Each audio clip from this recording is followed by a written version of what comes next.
katundu wolemesa tula tula tula tula mpase Yesu tula tula. Mumpase Yesu chani? Mukatula katundu wolemesa ni kumpasa Yesu. Mmafuna Yesu apange nazo cha?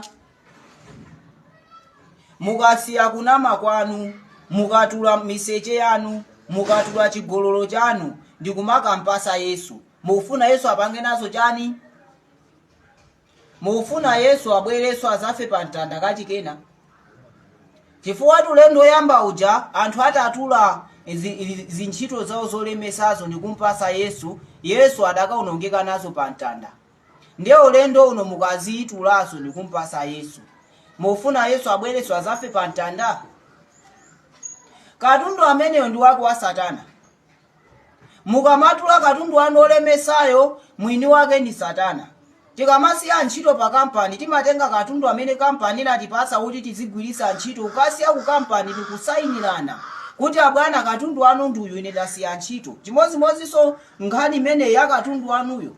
Tengani chigololo chanu, tengani kunama kwanu, tengani kusuta kwanu, tengani utambwali wanu, tengani uhule wanu, pitani kwa Satana kamuzeni Satana, ndathokoza chifukwa nthawi imene ndimavutika unandilemba ntchito, unandipasa zochita, lero ndasiya napeza zochita zina. Katundu wako ndi uyuyo, kusuta kwako kuja ndi uku. Sayiniranani kuti uyu wabwera kuzasiya katundu wa kampani.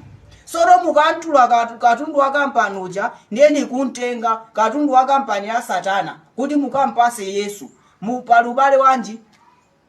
Mmafuna Yesu apange nawe chani katunduyo?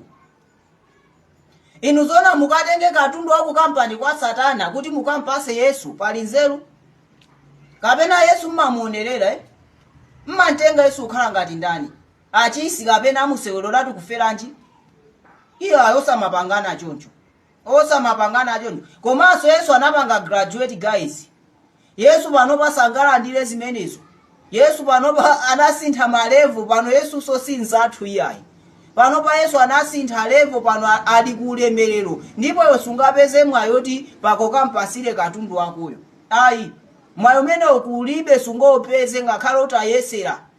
Uzingokumana ndi ngelo iwe kufuna upite kuti andi kampase Yesu chigolo lako za shut up kagweroko.